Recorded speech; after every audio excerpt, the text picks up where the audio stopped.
খারাই তো বুঝছো, এটা পরবর্তী দিন থেকে কেমন।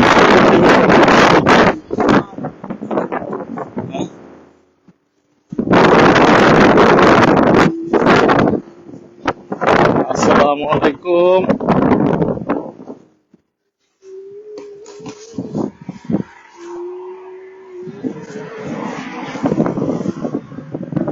দুই বেড়াই মিল্লা আজকে জুল্লা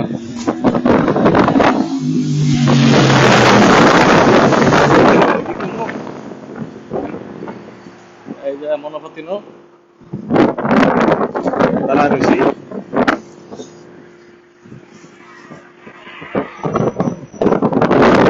আজকে খবর মেট্রো রাত বাজে প্রায় 1:30। এখন রাত বাজে 1:30, রাস্তায় কিছু নাই, সেটা যেতে অবস্থা প্রায় মেট্রো আসলে 20 মিনিটের রাস্তা। এইভাবে তো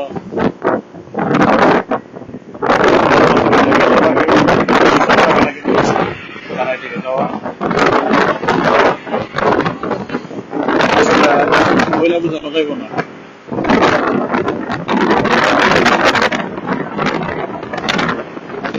দেশে আছি না বিলাস করে বড় হয়েছে, সামান্য একটা মানে কাজে নিজে করতেছে না।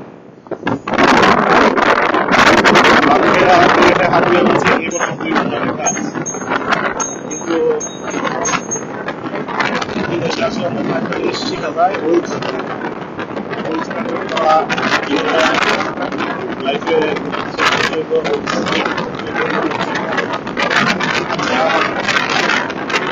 আপনি একটা চিন্তা করেন, একটা নির্দিষ্ট তারা থেকে তারা দিতে হবে। আপনার যদি পানিশমেন্ট দেয়, মনে করেন যে আপনি জেল হাজতে আছেন, রিমান্ডে আছেন, একটা জায়গার মধ্যে কত তারা দিতে হবে না।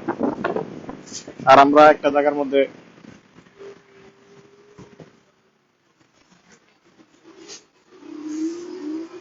একটা নির্দিষ্ট জায়গার মধ্যে প্রতিদিন 10-11 ঘন্টা দাঁড়িয়ে থাকি, প্রতিদিন 10 থেকে 11 ঘন্টা।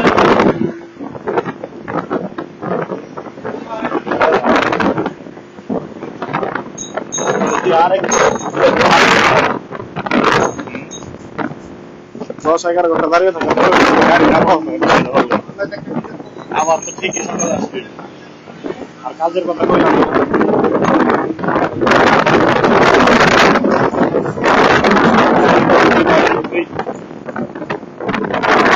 অন্য দিনের তুলনায়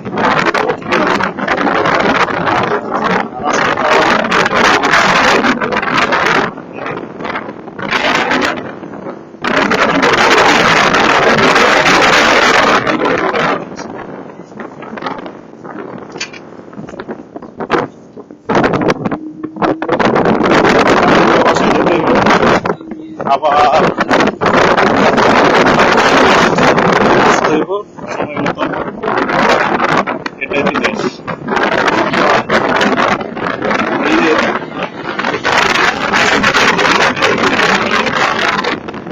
গেলাম হচ্ছে রোনার সমস্যা নাই,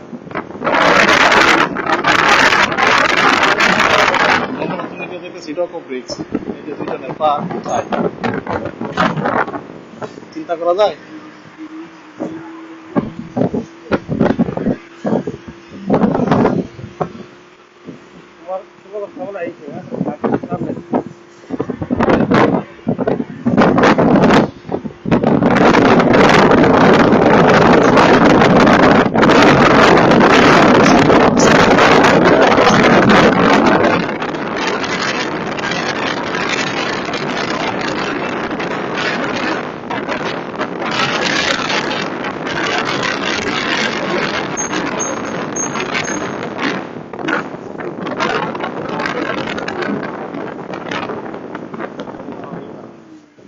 সোজা গেছে, সোজা এখন মধ্যে ঢুকছে সস্তা আছে।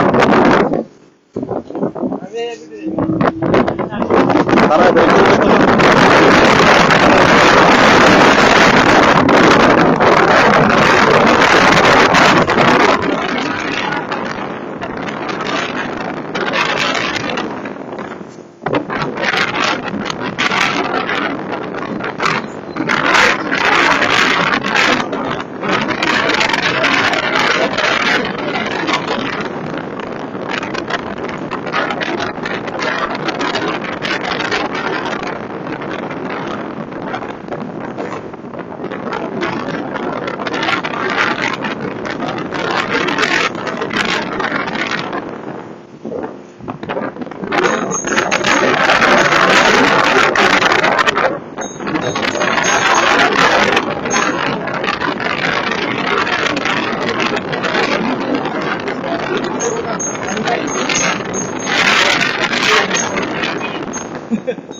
এটা একটা বিষয় ভালো করছে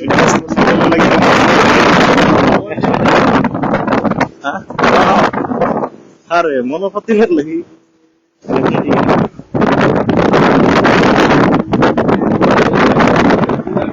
jadi dah apa yang kita lakukan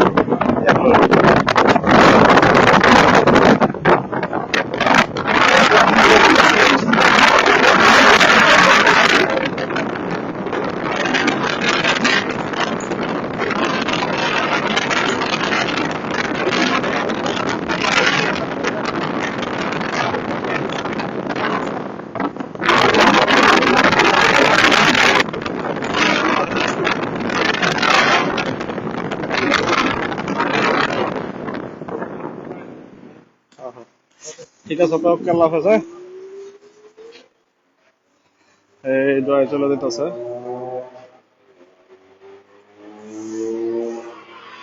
আল্লাহ মালিক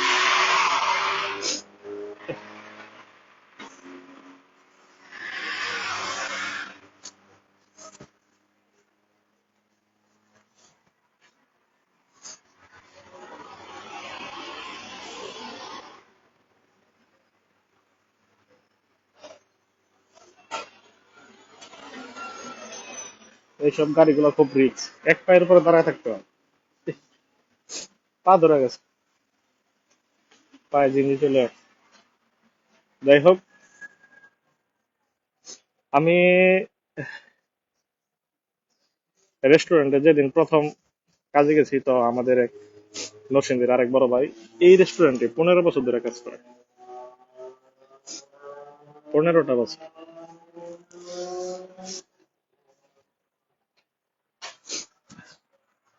তো একদম প্রথম দিন মানে একটা লোক 15 বছর ধরে রেস্টুরেন্টে কাজ করে তো কথাটা শোনার পরে আমি খুব মানে মনের মধ্যে খুব একটা ধাক্কা লাগলো আরে বাবা রে 15টা বছর এই লোকটা কিভাবে এই একটা জায়গার মধ্যে দাঁড়ায় থেকে কাটাই ফেললো এমন একটা বিষয়ে ধাক্কা লাগলো আমি একদিন কাজ করার পরে না দাঁড়িয়ে থেকে এইভাবে কাজ করা সম্ভব না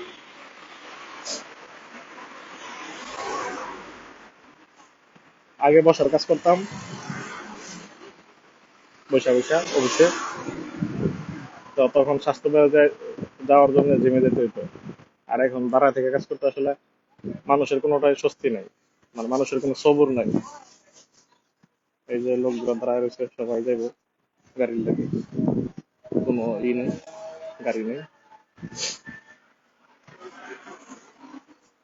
নাইট বাস চালু হইলে তখন যাইব আর কি।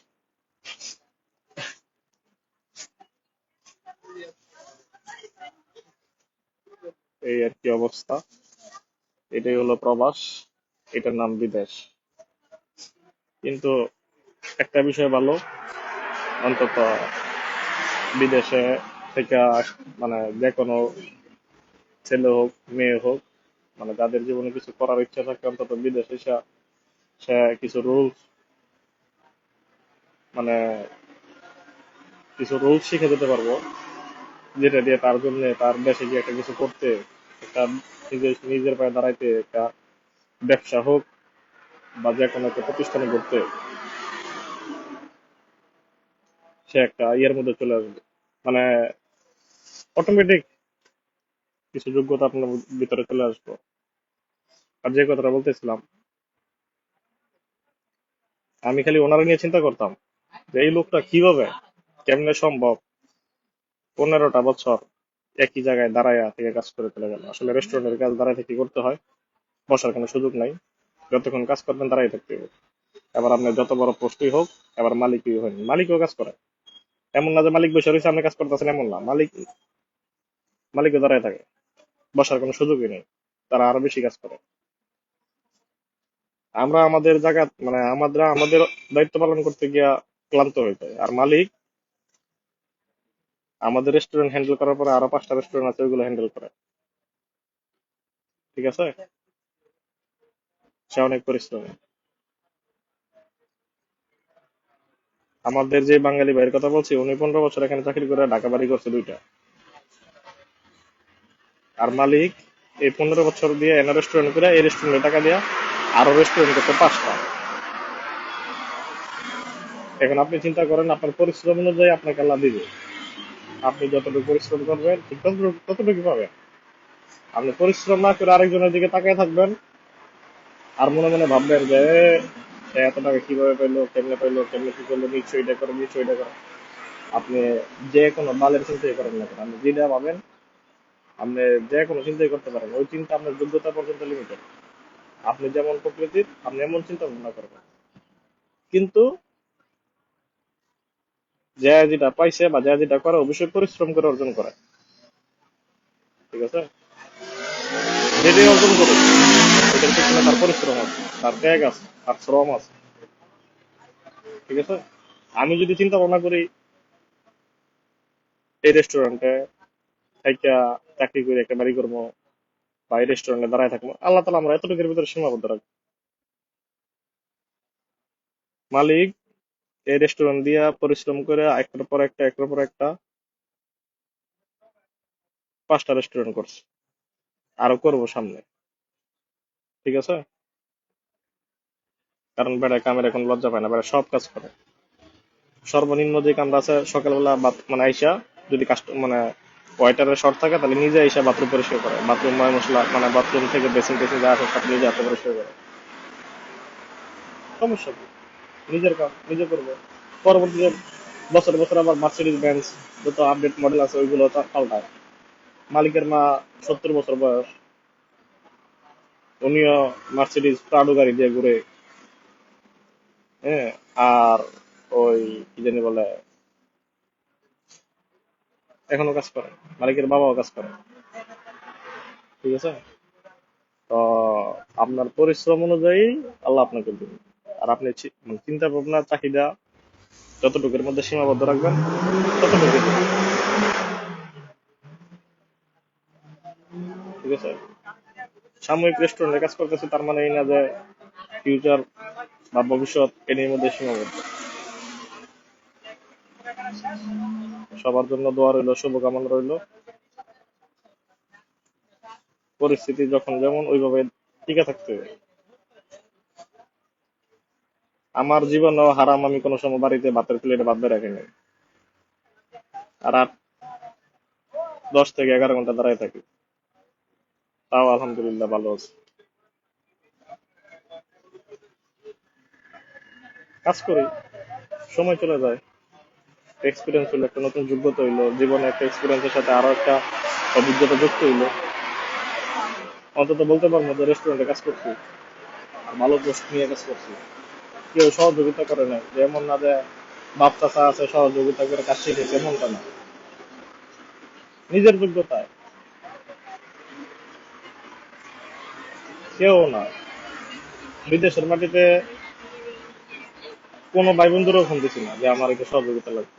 ভাই মানে আত্মীয় স্বজন তো দূরের কথা, কোনো বন্ধুরাও না। আমি এইভাবে অভ্যস্ত। Anche se ho capito il perché কি che করবো, sono smorzata. পরবর্তীতে কি করবো, 10 বছর পরে কি করবো, আমারটা আমি জানি। কারোর সাথে শেয়ারও করি না, কারোর কাছ থেকে পরামর্শ নেই না। ভালো থাকবেন, সুস্থ থাকবেন, আল্লাহ ভরসা। একলা আইছি, একলা চলে যাবো। হ্যাঁ, বাকি যারা আছে আত্মীয় স্বজন, ভাই বন্ধু বান্ধব, সবার জন্য শুভকামনা। সবারই খুব মিস করি। আমি আমার বন্ধু করে যতটুকু মিস করি, হয়তো বা তারা আমার এতটুকু মনে রাখে না। স্কুলের বন্ধু, কলেজের বন্ধু, একসাথে মেসে ছিলাম, তাদেরকে প্রতিনিয়ত অবসর সময় হইলে তাদের কথা মনে পড়ে, হয়তো বা তারা আমার মনেও রাখে না। সবার জন্য দোয়া রইল। দূরে থেকে বন্ধু বান্ধবদের যখন শুনি যে এই বন্ধু এটা করছে, এই বন্ধু এতটুকু সকাল হচ্ছে, মনের ভিতরে শান্তি লাগে, অনেকটা শান্তি লাগে। ভালো থাকবেন, সুস্থ থাকবেন।